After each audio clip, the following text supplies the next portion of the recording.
Hello everyone, I am Neha and welcome back to my channel. So as you all know कि हम एक series start की थी हमने मोस्ट इम्पॉर्टेंट टॉपिक्स की, जो आपके कमिंग एग्ज़ाम में आपके लिए बहुत ही इम्पॉर्टेंट रोल प्ले करेगी। आप इन टॉपिक्स को प्रिपेयर कर लेंगे तो आप अच्छे या गुड मार्क्स को स्कोर कर सकते हैं। तो प्रीवियस वीडियो में हमने क्रिएटिविटी और उसके एस्पेक्ट्स और उसके प्रोसेस के बारे में डिस्कस किया था। अगर आपने नहीं देखा है तो लिंक मैं डिस्क्रिप्शन में दे दूँगी, आप वहाँ से भी देख सकते हैं। In this video the investment and conflict theory of creativity को हम डिस्कस करेंगे। ये भी बहुत इंपॉर्टेंट है अगर आपने प्रीवियस ईयर के क्वेश्चन पेपर देखे होंगे। So if you like my videos please like, share and subscribe. Let's begin. So investment theory of creativity को डेवलप किया था रॉबर्ट स्टर्नबर्ग एंड टॉड लुबार्ट ने।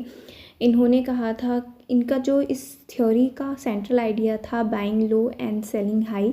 इसके आपने देखा होगा कि आपके किसी रिलेटिव्स ने या आपके पेरेंट्स ने कोई भी प्रॉपर्टी ख़रीदी हो बहुत ही लो प्राइस पे, एंड देन उसको आफ्टर सम टाइम्स उन्होंने आफ्टर ईयर्स उन्होंने सेल किया होगा, तो उसको बहुत हाई रेट पे सेल किया होगा।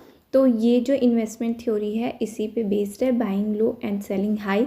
ये हम किसके बेसिस पे करते हैं? हमारे कुछ कंपोनेंट्स हैं जिसके बेसिस पे हम इस इन्वेस्टमेंट थ्योरी ऑफ क्रिएटिविटी को अप्लाई करते हैं। ये जो कंपोनेंट्स इन्होंने बताए थे ये एक दूसरे से कनेक्टेड हैं, ठीक है। रिसोर्सेज जो हैं इंटर रिलेटेड हैं। चलिए इसको देख लेते हैं। तो सबसे पहला इन्होंने कंपोनेंट्स बताया था इंटेलेक्चुअल एबिलिटीज़। इनका कहना था कि हमारी जो इंटेलेक्चुअल स्किल्स होती हैं, एबिलिटीज़ होती हैं, उसी के थ्रू हम अपनी प्रॉब्लम का सॉल्यूशन ढूंढ पाते हैं, क्रिएटिवली थिंक कर पाते हैं, ठीक है। एंड सेकंड कंपोनेंट इन्होंने बताया नॉलेज। जब हमारे पास किसी भी पर्टिकुलर प्रॉब्लम की नॉलेज होती है, ठीक है, अगर हमारी लाइफ में कोई प्रॉब्लम है और उस प्रॉब्लम को सॉल्व करने के लिए हम सबसे पहले क्या करेंगे, उस प्रॉब्लम को सॉल्व करने के लिए उसकी नॉलेज गेन करेंगे, देन हम उसको सॉल्व कर सकते हैं।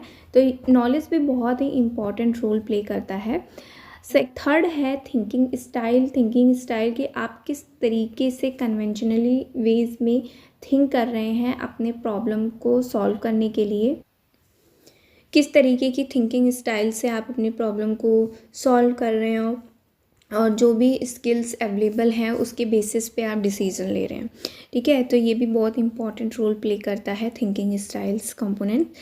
अब नेक्स्ट आते हैं पर्सनैलिटी। तो पर्सनैलिटी भी बहुत ही इम्पॉर्टेंट रोल प्ले करती है क्रिएटिविटी के लिए, कि किसी प्रॉब्लम के सॉल्यूशन के लिए अगर कोई रिस्क लिया जाए तो कितना सेंसिबल होता है, कोई ऑब्स्टिकल्स हैं तो उससे किस तरीके से ओवरकम किया जाए, तो ये सारे डिसीजंस हमारी पर्सनैलिटी में आते हैं।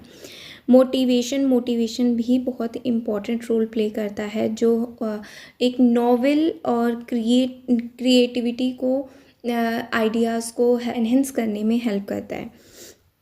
लास्ट आते हैं एनवायरनमेंट। सो एनवायरनमेंट भी बहुत ही सपोर्ट करता है एक क्रिएटिव इंडिविजुअल्स वर्क के लिए।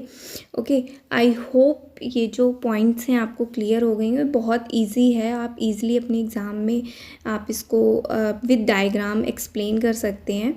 और आई होप ये टॉपिक समझ में आ गया होगा कि इन 6 कंपोनेंट्स के थ्रू हम किस तरीके से अपनी क्रिएटिविटी को एनहेंस करते हैं, ठीक है। सो आई होप ये वीडियो आपके लिए हेल्पफुल है, तो please like, share and subscribe. Next video में मिलते हैं न्यू टॉपिक के साथ। तब तक मेरी वीडियोस को देखते रहिए, पढ़ते रहिए, हैप्पी रहिए। Thanks for watching, bye bye.